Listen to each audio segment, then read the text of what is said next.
All right, so here's a question that I got that I thought I'd answer. Why did God create mushrooms and San Pedro cactus and other plants like these that, when eaten, produce the psychedelic state, which can lead into spiritual places we aren't supposed to entertain?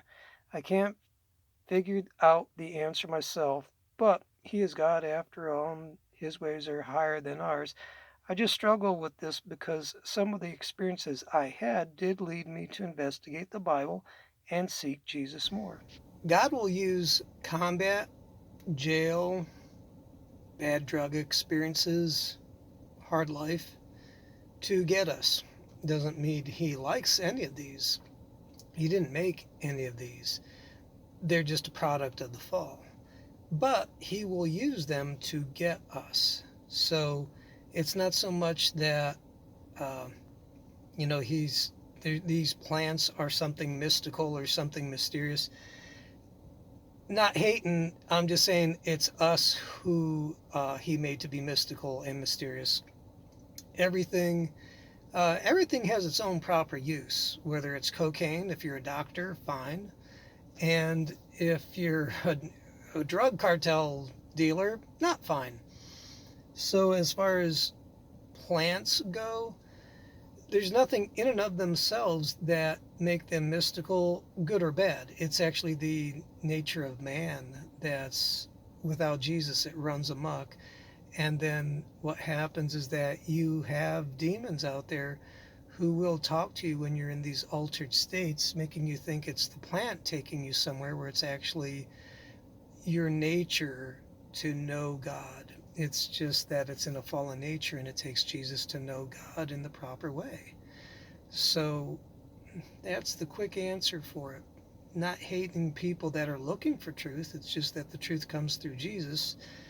Through the cross, it is faith that works by love, and then it is one sacrifice by one righteous man, Jesus, that pays for everyone's sin debt. But it's not just a payment of sin, it's a restoration of love as Jesus and the Father have a perfect love. As Jesus comes into our hearts, we receive that perfect love because He's in us. And it's not by shackles and chains, rules, laws, or plants that we get there. It is by His Spirit. And you don't need to dose and you don't need to do anything except receive Him by faith in love and let Him do the rest. So, that's question number one, but I liked it. Thanks for the question. Hope that helps. Question number two. I tried LSD and I had a bad trip. Really crazy. It felt like demonic possession. Like now it all makes sense. It was so surreal that I thought it was true life reality when in fact it was light entities making it seem like it was. How do I know if I have my third eye open?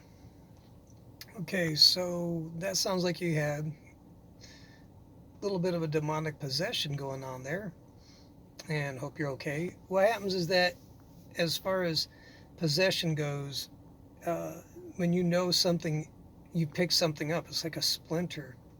You can feel something's there that wasn't there before, and you don't like it. You can simply say, in the name of Jesus, go. Now, as far as getting to the third eye, the reason I talk about possession is because if your third eye got opened up after this bad encounter, I'm not saying it's a demon, but if it is, it won't bring you any peace, love, joy, kindness, meekness, temperance, or anything like that. It might have some sort of interaction with you, but you don't enjoy it. You can simply, in the name of Jesus, go. Like I've had it right here where I felt there was something there, and pretty much I just said, I don't like you, and you can just go. Um, that is my opinion about, I don't, about the third eye. Now, I don't know what's going on with you. I want to be careful as to saying whether it's good or bad. It's, from what I understand, like for me, when I think about the kingdom of heaven and thoughts of eternity, I can actually feel a halo. And that's kind of cool. So I'm not saying that God can't touch us physically and that we can't have physical experiences. It's just that it is to distinguish, to discern whether it's good or bad, God or not God. And if it's not God, you don't want it, and you boot it out. So I don't know whether you opened your third eye or not. That's for you to figure out. I'm just telling you, if you don't like something that's going on, you're allowed to tell it to go. And then figure out whatever got you there, cut it out, and move on. You'll be okay. Does that help? Let me know.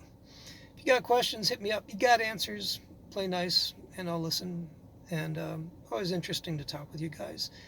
Have a good weekend. Happy Thursday. Tomorrow's Friday. I've been working so much doing snow removal. It's an never ending winter. Spring is around the corner. Maybe a long corner, but it's coming. We'll see you guys next time. Peace.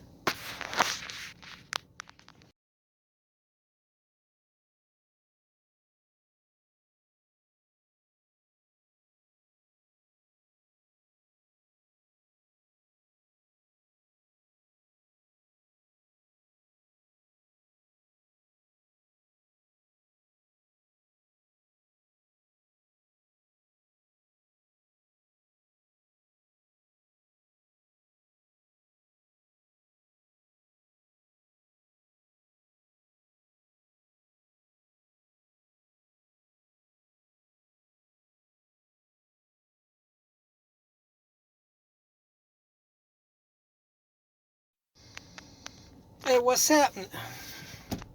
What's nah.